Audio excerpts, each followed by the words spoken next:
ప్రియమైన సహోదరీ సహోదరులకు ప్రభువు పేరిట వందనాలు. మీకు మీ కుటుంబానికి యేసుక్రీస్తు యొద్ద నుండి దీవెనలు ఆశీర్వాదములు మెండుగా కలుగునుగాక. ఈరోజు యేసుక్రీస్తు యొద్ద నుండి మీకు బంగారు మాట, దేవుని వాగ్దానము. యోహాను సువార్త 4వ అధ్యాయము 24వ వచనము.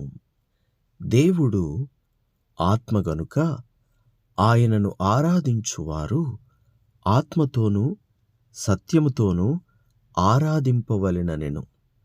God is spirit, and they that worship him must worship him in spirit and in truth. దేవుణ్ణి ఆత్మతో సత్యముతో ఆరాధించాలని ప్రభువైన యేసుక్రీస్తు సమరయ స్త్రీకి బోధిస్తూ ఉన్నాడు. దేవునికి మహిమ కలుగునుగాక. సమరయలు లెక్కలేనివారు, విలువలేనివారు. కానీ ప్రభువుకి లెక్కలేని వారే కావాలి, విలువలేని వారే కావాలి, పడిపోయిన వారే కావాలి, కృంగిన వారే కావాలి, ఒంటరైపోయిన వాళ్ళే కావాలి, రోగియే కావాలి, ఏకాకి అయిపోయి ఏడుస్తున్నవాడే ప్రభువుకి కావాలి. ఎందుకంటే ఆయన జీవాహారమునిస్తాడు, ఆయన జీవజలాన్ని ఇస్తాడు. దేవునికి మహిమ కలుగునుగాక. ఆ స్త్రీ ఆయనను అడగకపోయినను ఆ స్త్రీ రక్షణ కొరకు, ఆ స్త్రీకి మేలు చేయటం కొరకు ప్రభు ఆమె కొరకు ఎదురు చూస్తూ ఉన్నాడు.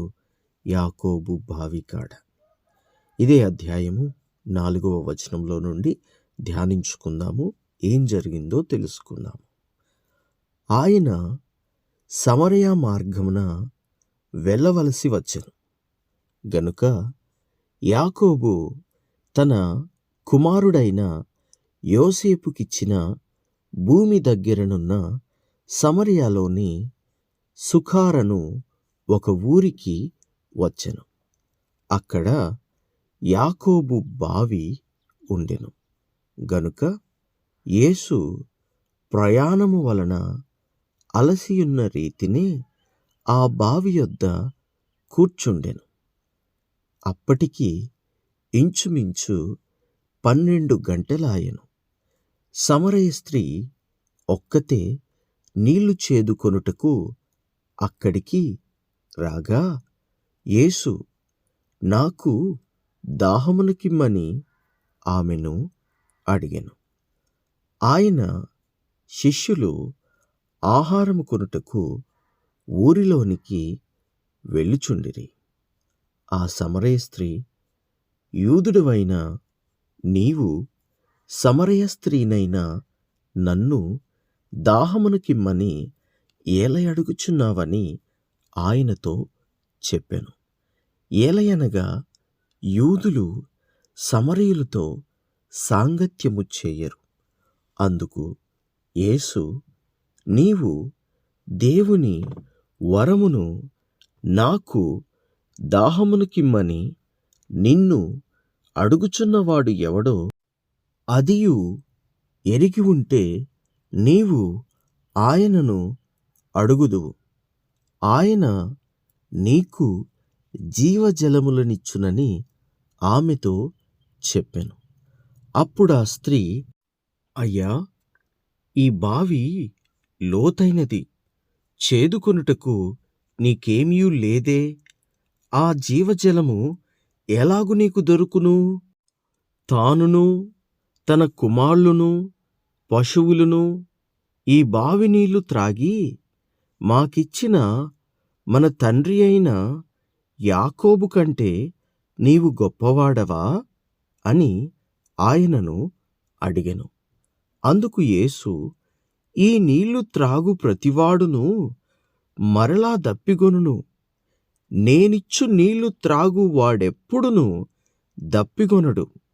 నేను వానికిచ్చు నీళ్లు నిత్యజీవమునకై వానిలో ఊరెడి నీటి బుగ్గగా ఉండునని ఆమెతో చెప్పెను.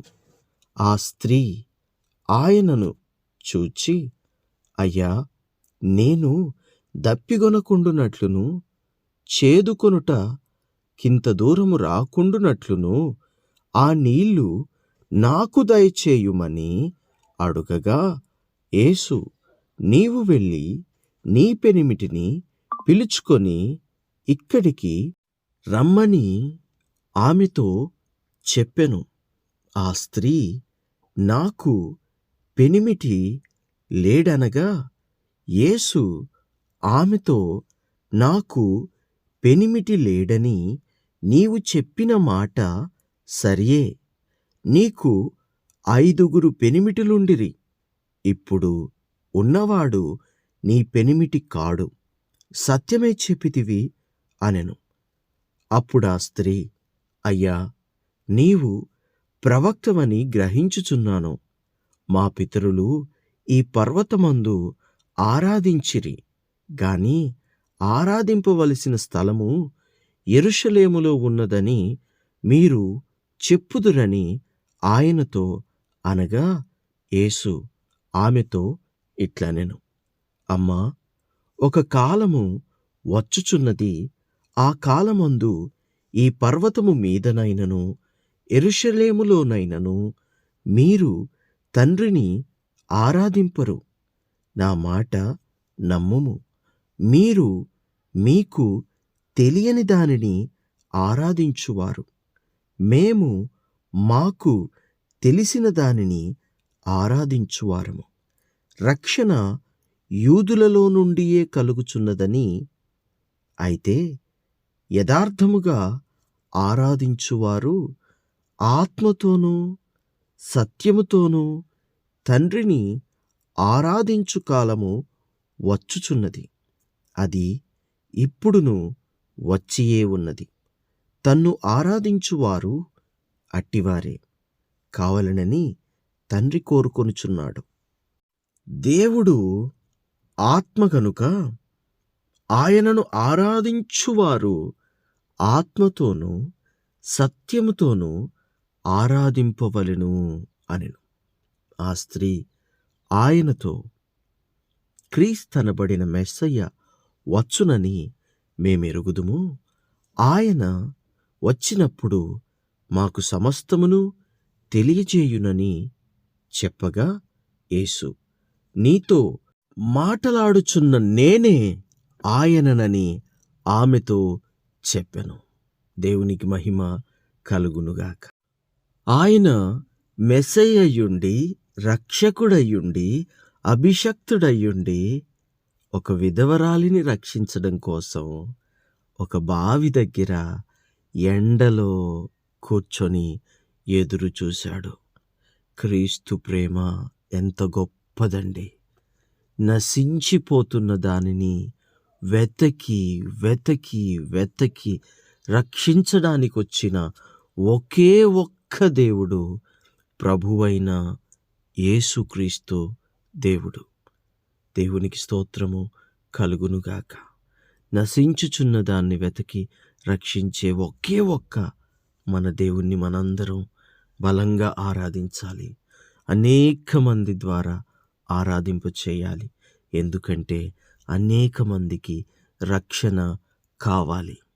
నేను సేవ చెయ్యడానికి వచ్చాను గాని సేవ చేయించుకోవడానికి రాలేదని ప్రభువు తన శిష్యుల పాదాలు కడిగాడు. ఎంత తగ్గింపో. దేవునికి మహిమ కలుగునుగాక. ఆయననే మనం ఆరాధించాలి. యేసునే ఆరాధించాలి. ఆయన చెప్పిన కాలం సమీపించినది ఏమిటంటే, దేవుణ్ణి ఆరాధించువారు ఆత్మతోనూ సత్యముతోనూ ఆరాధించాలి. దేవునికి మహిమ కలుగునుగాక. ప్రార్థన. తండ్రి, మీకు వందనాలు దేవా, స్తోత్రాలు. అయ్యా, నిన్ను మేము ఆరాధించాలి అంటే ఆత్మతో ఆరాధించాలి తండ్రి. సత్యము నిజముతో ఆరాధించాలి నాయన. అబద్ధముగా ఆరాధించకూడదు. ఎందుకంటే నువ్వు సత్యమై ఉన్నావు తండ్రి. నీవు దేవుడు ఆత్మ అయి ఉన్నారు తండ్రి. అందుకని మిమ్మును ఆరాధించువారు ఆత్మతోనూ సత్యముతోనూ ఆరాధించాలి. ఆత్మతో సత్యంతో ఆరాధించే ఆ గొప్ప పరలోక భాగ్యం మాకివ్వండి తండ్రి. నీ రాకడతో వచ్చినప్పుడు దేవా మా అందరినీ కూడా జ్ఞాపకం చేసుకోమని, ఈ రోజంతా నీ బిడ్డలకు తోడయ్యుండుమని, వారు చేస్తున్న ప్రతి పనిలో విజయమును దయచేయమని యేసుక్రీస్తు శ్రేష్టమైన నామములో ప్రార్థించుచున్నాము తండ్రి. ఆమేన్, ఆమేన్, ఆమేన్.